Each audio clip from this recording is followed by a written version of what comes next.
talk today about self-worth. And I think that is, through my eyes anyway, absolutely critical that every human being has a sense of worth. You know why? Why? Why do you think it's important to feel worthy and to feel important and to matter? I hear a lot of people, a lot of seniors say, my life doesn't matter anymore. What does that mean? Oh. That I don't matter anymore. I'm old. All right? What is a sense of worth, and why is it so important? This is a good time for you to wake up now and help me. This is why I like small groups, because you can talk to each other and you can contribute to the conversation. This is a conversation now about self-worth. What is it? How do you get up in the morning? Yeah, how do you feel about yourself? On a scale of 1 to 10, how do you feel about yourself? Good? Mediocre? Low? Come on. You feel good. What gives you worth? Just the fact that you are. Thank you, that is beautifully put. Just the fact that you are. All right? What makes you worthy? What makes you worthwhile? What qualities do you possess that make you worthy of my love and my respect and my attention and my dedication? Just the fact of your being. You can be. I know a lot of people that just be. But they don't want my love and my respect and my attention, truth be told. Right? So in other words, you have to create a human being that makes you worthwhile, that makes you feel worthy. So what qualities do I want to see in you? And this is true of people of any age. I teach this exact same lecture to professional business women in this city. All right?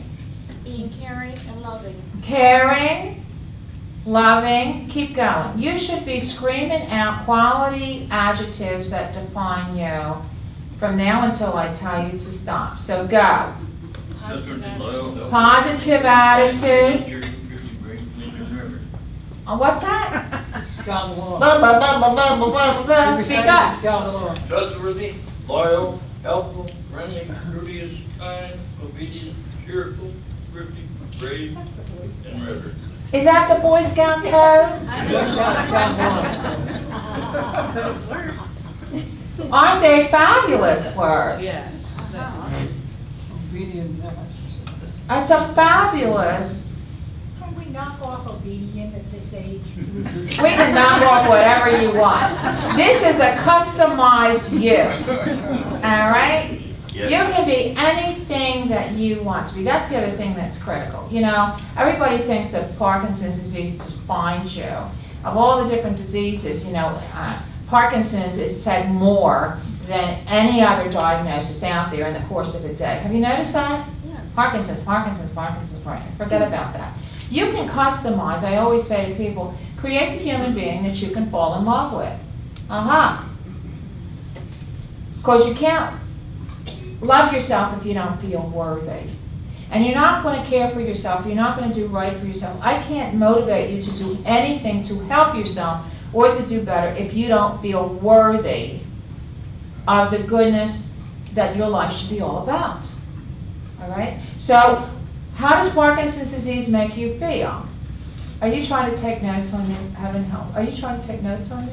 Sometimes I do. Oh heavens, I'm going to make a video before I retire, or thing, or just put it in a lot of people say to me, if I could just plug you in every once in a while.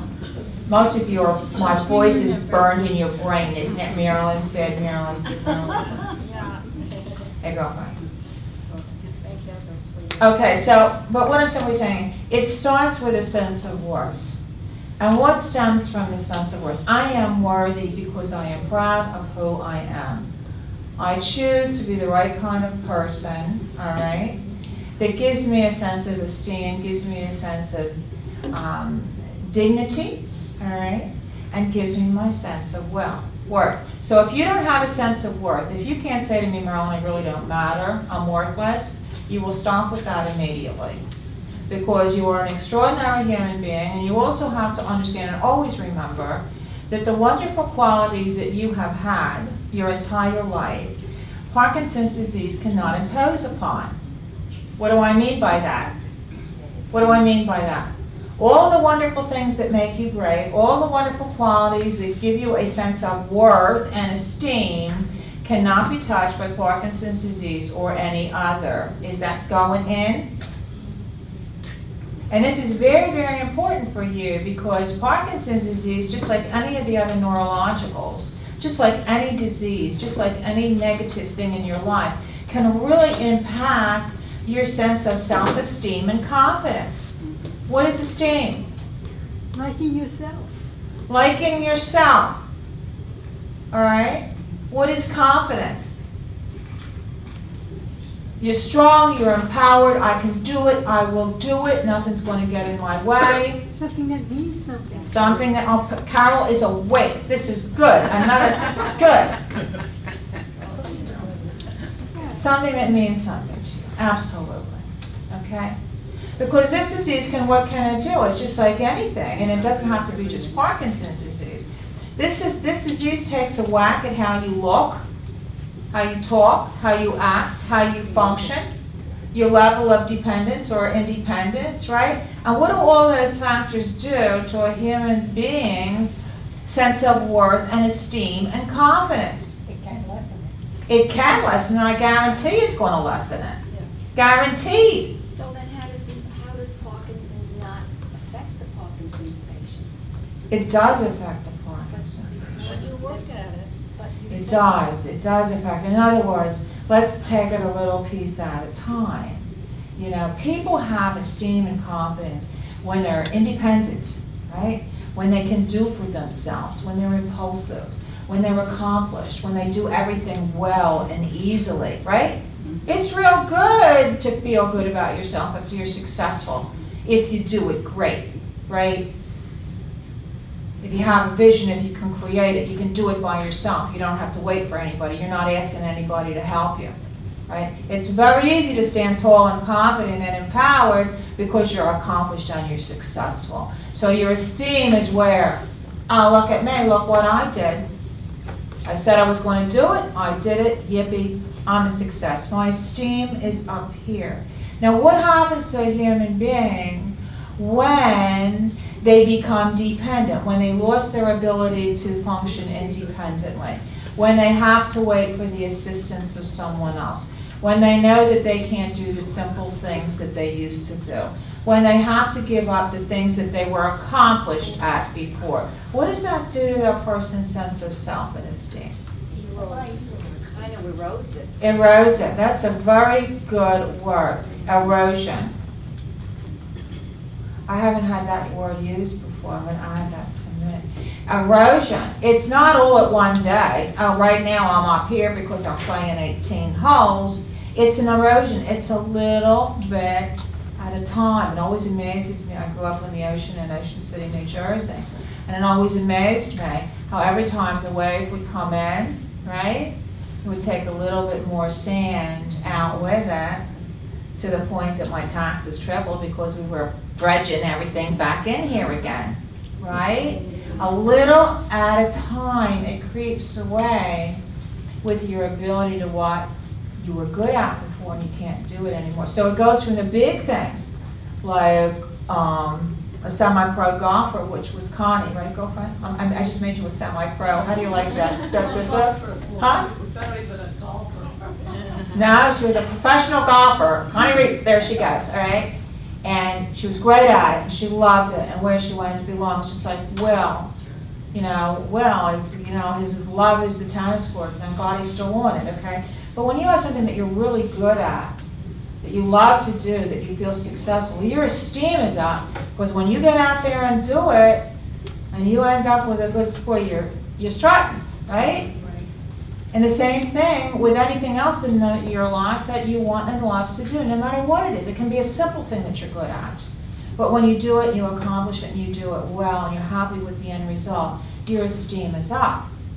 Now what happens when all of a sudden you're not able to do these things? Not only the big things, but the little things. How does it make you feel when you say, oh, I'm a little bit off, you know, can you help me button my button?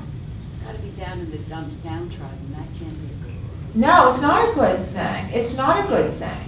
You know, because the human spirit, the human body, it's been proven, you know, the more that you do for yourself, the more under control that you feel. The more under control that you feel, the more empowered, positive, confident, and your higher level of esteem, right? We are geared to do for ourselves. We are pushed to be accomplished. We are pushed to do it right, do it fast, do it to the best. Right? It's the American culture. From the time that we were children. How fast can you walk? How fast can you feed yourself? You know? How fast are your potty trains? I'm watching Carmen over there, okay? Fast, fast, fast, fast. And then you have to understand, all of a sudden, you have an accomplished, mature adult that for their entire life has been doing the little things and the big things by themselves and for themselves. So how do you think that affects the sense of esteem and worth when even the little things become challenging and difficult? It's hard. It's difficult. And I sit up here on my perch week after week after week and say to you, stay empowered, stay positive, stay dignified, push, push, push, push, push. But you folks are living with it 24/7 around the clock. And this disease, you see, the other thing too, with esteem and confidence comes positivity and happiness and joy and perky feelings. Am I right? Right. You're not down in the dumps, you know, when I'm saying you have esteem and confidence. You're up here Right. with your mental thinking and your happiness and your joy, right? A lot of the words you use to define Parkinson's disease are not the happy, perky, fun, joyful adjectives, right? Right. How does it feel to have Parkinson's disease? Let's talk to my patients. How do you feel? I want an adjective. I want a feeling. How do you feel? What's it like to have Parkinson? How does it make you feel? Think and answer me, please. Frustrated. Frustrated, number one answer. Without a doubt. Frustrated. You're frustrated, why? You know the answer to this? What makes you frustrated? Can't do something. You can't do things. Good. You're with me now. Good. You're stuck with something you don't want. There's absolutely nothing you can do about it. I know that would frustrate me. How about you? And then you're frustrated because you want to do it. You have the will. You have the desire. You have the enthusiasm to do it. And this body of yours says, not today. Or not right now. Or be patient, maybe in an hour when the med kicks in. Right?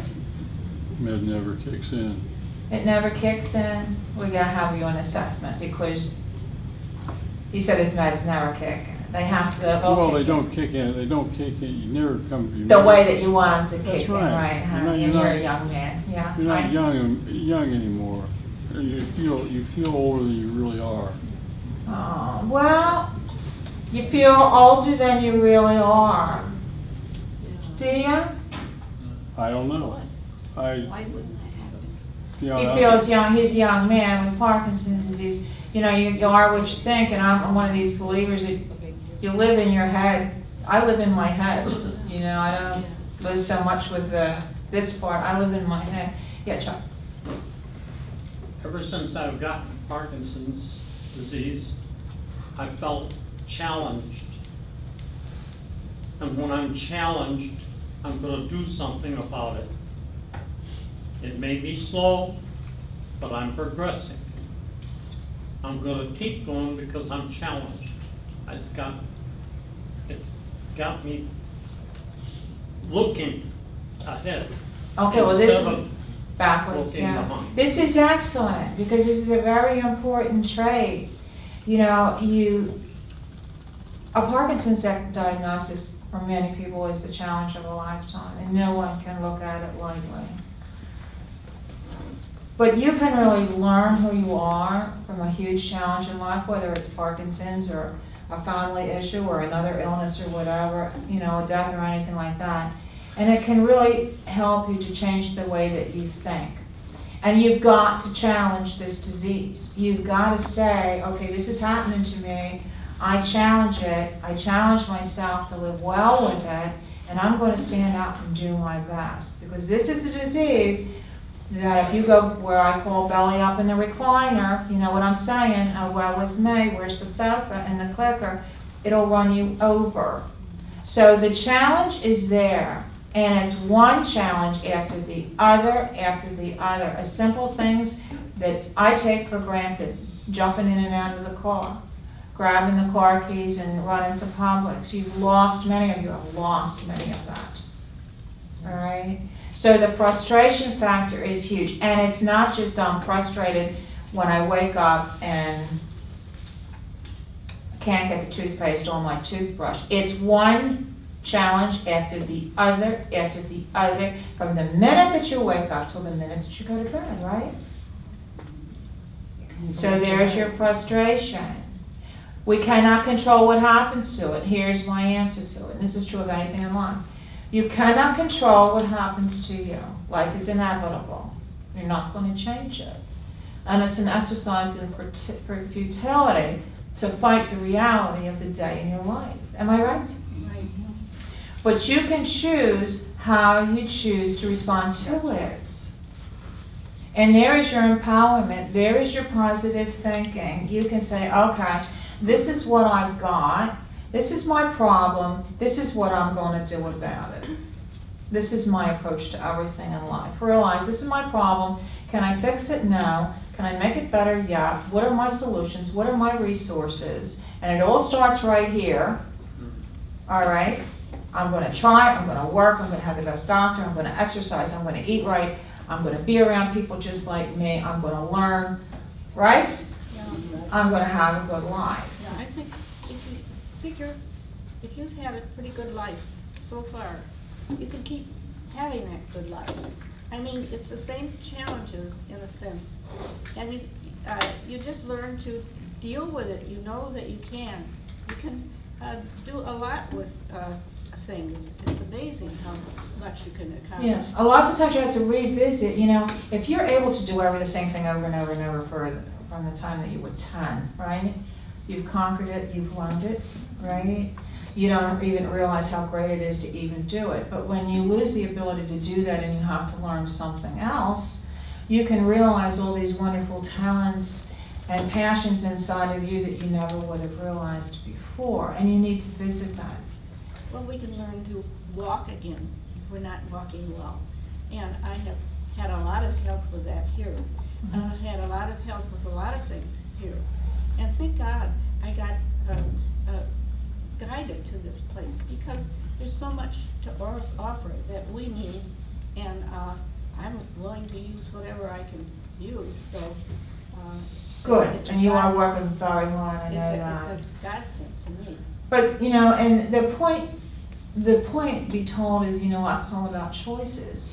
And you have to wake up and choose, you know, are you going to be happy or are you going to be sad? All right?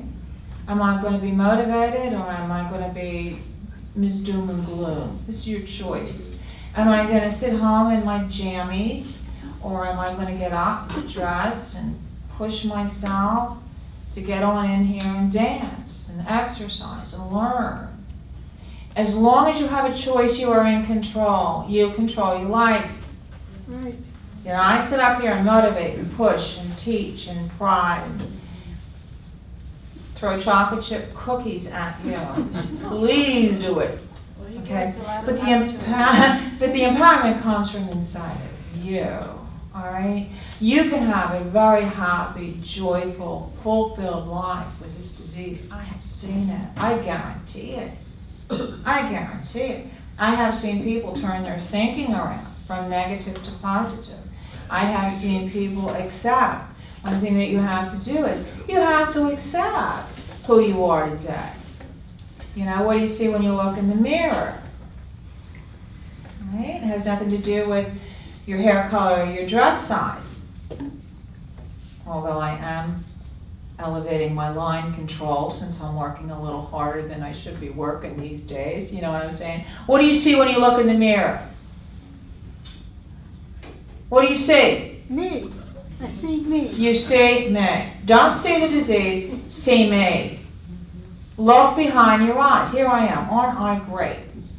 And look behind the eyes and come right around where I started with the beginning of this conversation. What makes you so great? Your attitude. Your attitude. I see a loyal person. I see a loving person. You can make all kinds of changes in the lives of the people that cross your path at Parkinson Place, at Publix, and everywhere else you're going. Right? I care about you, you care about me. That's Yeah. what it's all about. Yeah, caring about each other, right? Isn't that nice? You are awake today, right? Right? I feel good. She feels good. And she's smiling and she's laughing. She's a great person. You know, you're all great people.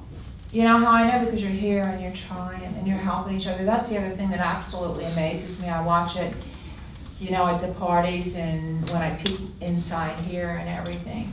I'm always paying attention to you, and I always watch you helping each other and watching out each other and, you know, making sure everybody's okay and everybody's safe, you know. And it amazes me. I had a patient not feeling so well last week, and boy, I'm telling you, it was like a beehive of members, you know, making sure that never left them, okay? And that matters. That makes your life matter. And you Parkinson patients, you know, you might think, well, I can't do as much as I could do before the diagnosis or before it continued to take its little stepping stones, you know, throughout the progression of my life. But you matter to your loved one. You matter to me. You matter to your family and your children and your friends, all right? So don't think that because you can't, you know, clean the kitchen or the garage, that you can't make a wonderful, positive contribution in the lives of the people that know you. So how many of you are doing that? Most of the people don't care if you can clean the garage. No, I know I don't care if I can clean the garage. I don't care if I can clean the kitchen either.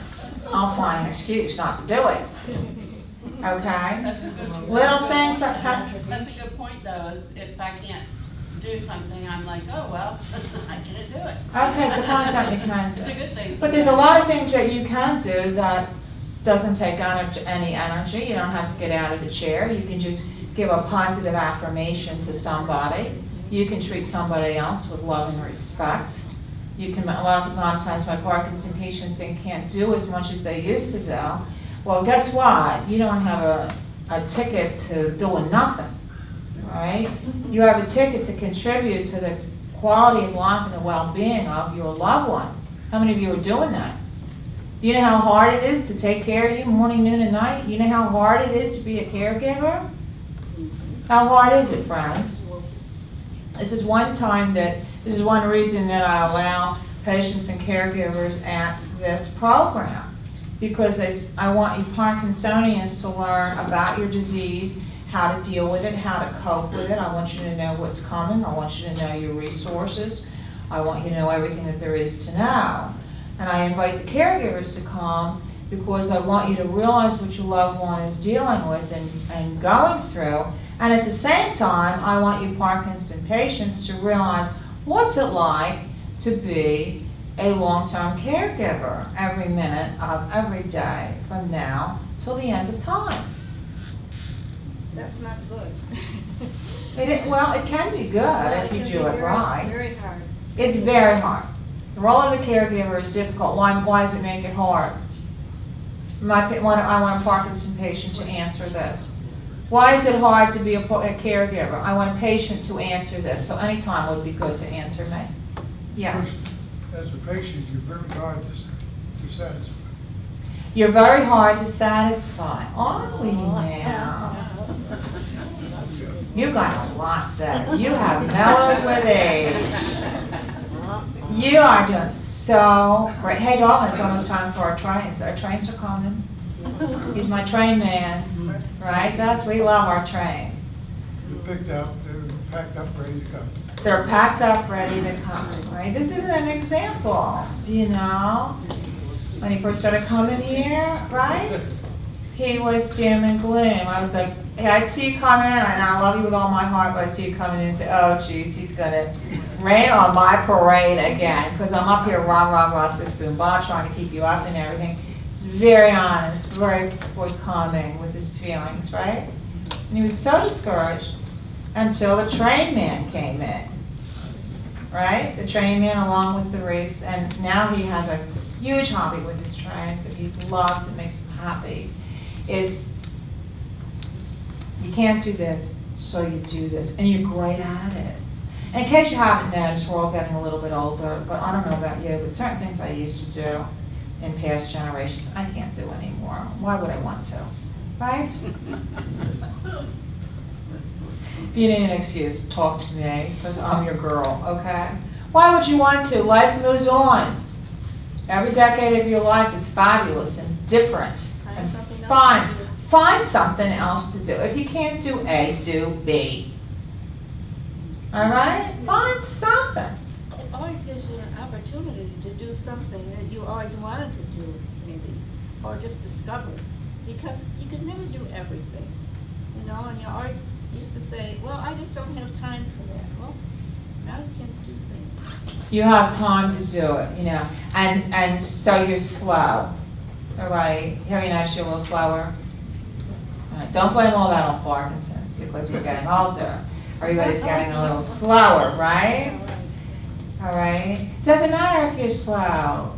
Consistent, persistent action. That's what success is. Did you know that? I learned that a long time ago. Success is consistent, deliberate, persistent action. You decide you're going to do it, you keep doing it and doing it and doing it. Okay? So you can't do one thing, do something else. Just do something. And find a way to make the world a better place. I think that that's everybody's responsibility, is it not? What are you doing to make the world a better place? There's where your worth comes from. Living in it. Huh? You're living in it. You're living in it, absolutely. That's what makes the world a better place, is living in it, being in it. Yeah, you being in the world makes the world a better place if you are the right kind of person making the right kind of contributions to the world and everyone in it. Am I right? And it's all our responsibility to perk people up and to motivate people and to stop and give people attention and consideration and concern. If someone kills someone, it may make you a better person because you think about this poor person that died and this poor person who killed them. It makes you a better person because you thought about it.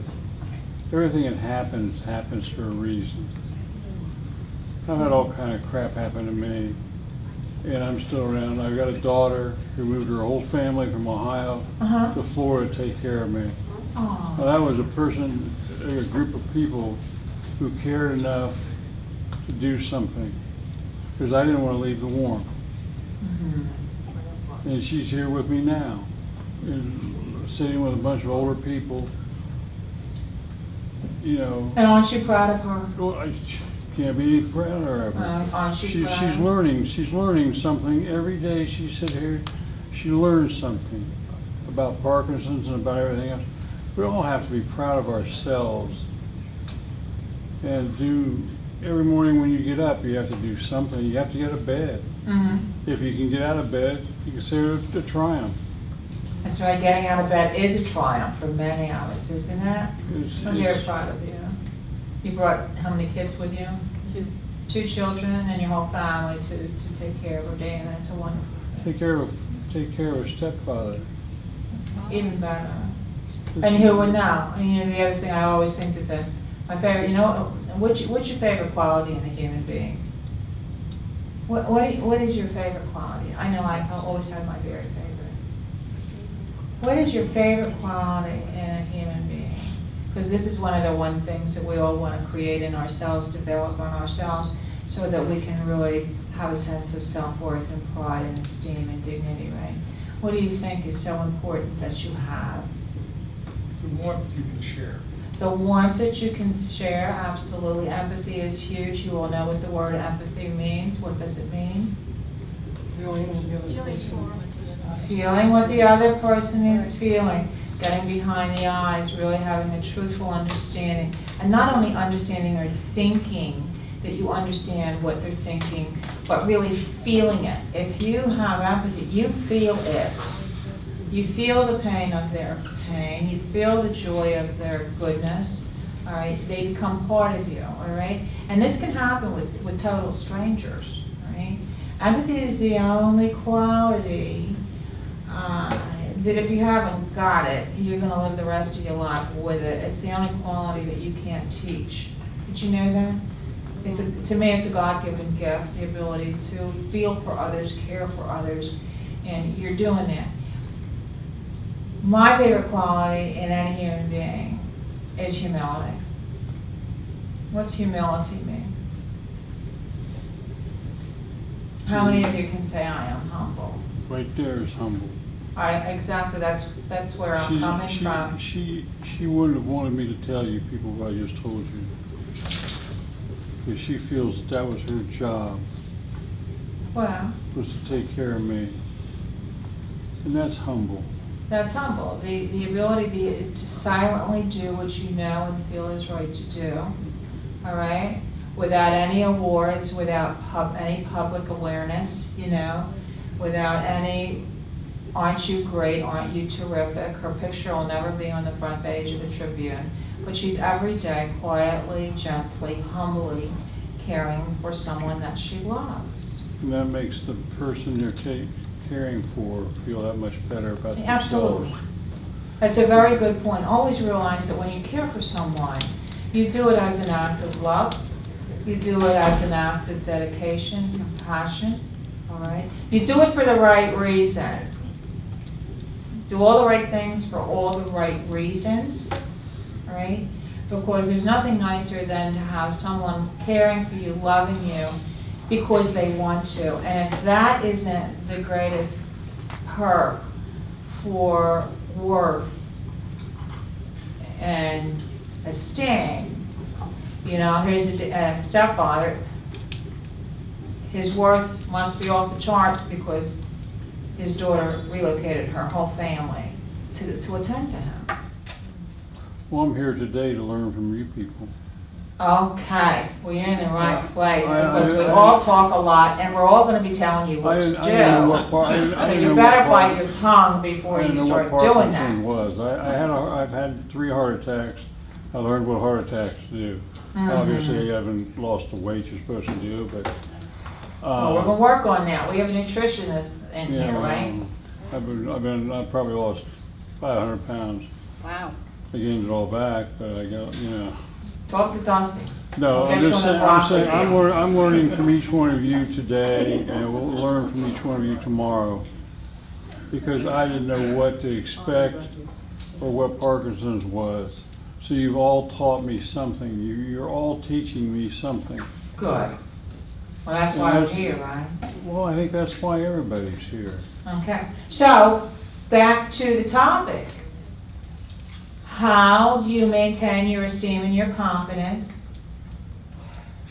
when Parkinson's disease tries to drag it all down? You can even look at the physical appearance. You know, we live in a culture, am I right? Everybody has to be young and thin and beautiful and couture. It's nuts, right? Right? That's crazy. So anything short of that is less than the best. So a lot of things that you present with the physical characteristics of this disease, like what? Your tremor is obvious, you can't hide it. What else? Facial mask. Your facial mask, your inability to smile. Even if you're smiling inside, you're not smiling on the outside. You look a little different. What else? Come on, come on, come on. Stumbling. Your gait is different, your slowness, your bradykinesia. You have a look about you, all right? Okay? You can't hide that. People might look at you a second too long when they're looking at you, like, you know, what's wrong with you. Don't let it bother you. Don't stay home. Because if you really look around, nobody is looking that great out there. Have you noticed that? Really? Sit in an airport for an hour and wait for a minute. It's like, oh my God, I don't know who's buying clothes, but you know, come on. Right? Nobody is that great. No matter where you go or what you're doing or anywhere. So stand tall and get out there to your restaurant and the theater and St. Armand's Circle and anywhere else you want to be. Don't let it matter that you might look a little bit different because you have Parkinson's. So what? And don't worry, a lot of people are fighting with me about getting on a walker or getting in a wheelchair or whatever. And the deal is I want you out running around having a wonderful quality of life, but I want you safe on it. All right? If you're not on a walker, you're in the minority in this city, right? I'm going to stare at you if you're not on a walker. That's right. Right? Okay, so let that go as well. All right? And the need to be dependent, so what? I want you to go and do as much as you can for yourself. If you can do it, by goodness, you do it. If it takes you a little bit longer to button your buttons, or to groom yourself in the morning, or to eat your breakfast, lunch, or dinner, so what? You take your time and you have at it. Just do it. Just do it. Don't become apathetic. Don't become lazy. You push yourself. Just like Chuck said, challenge yourself. I can do it. I will try. If you're having an off day, let it go. Roll over and say, oh, can't make it happen today. I'm just going to move and groove a little bit today. But I'm going to do it tomorrow. All right? Yeah. You can just blurt out. You don't have to raise your hands in here. Oh, is that right? And in some ways, I count it advantageous.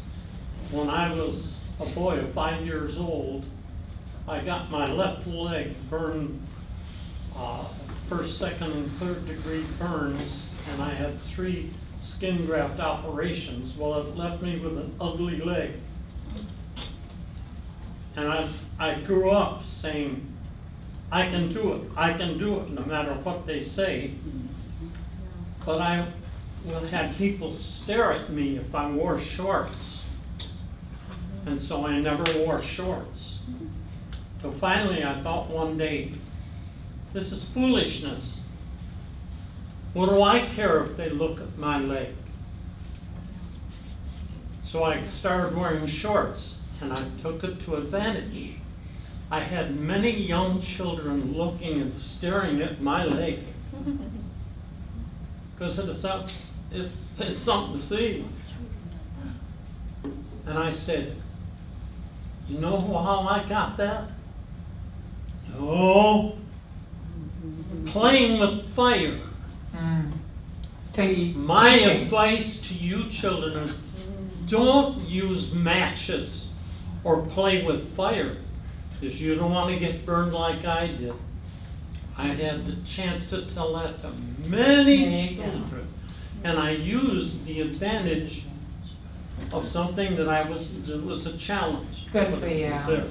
So you took a negative and flipped it over to a positive, right? Very few men have good-looking legs, Chuck, so let that go. I couldn't hear that. What was that? Very few men have good-looking legs. Oh, beautiful. Oh, my right one is a good Oh, one. sure, they're both terrific. You know what, I don't know what I'm talking about. Good job, all right. See what he did? He take a negative and make it a positive. Always focus on what you have, not what you have lost. Right? Settle with the past, let it go. You know, coulda, woulda, shoulda, well, guess what?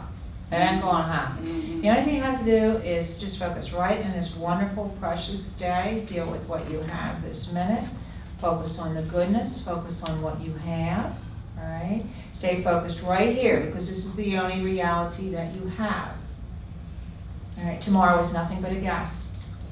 Don't lay in bed at night, you know, all night long worrying what's going to happen tomorrow, what if perhaps maybe. It's nothing but a guess. Go to sleep, you need your beauty rest, all right? So settle with the past, let it go. If you don't have it, the odds are the good Lord doesn't think you need it, All right?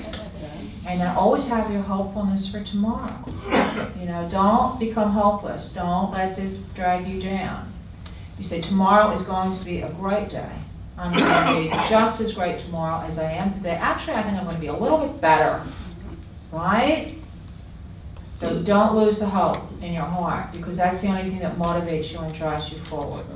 In church last week, they said 99.9% of the things you worry about never happen. It's exactly right. Exactly right. It's the truth. You know, it puts frowns on your face. I have a very good poem at home that my mother gave to me. She was always sending me these tidbits. You know, so I have a box of tidbits from mommy. You know, but they're really good. Every once in a while, I'll just pull one out and read it, and it'll really get me right on track where I need to be for the day. But I have a very good one with what, don't worry. Don't worry, be happy. That's a good song. Remember that song? Mm-hmm. I can make a party around. Don't worry, be happy. Okay, did you enjoy this? Yes. Okay, good. I hope you did.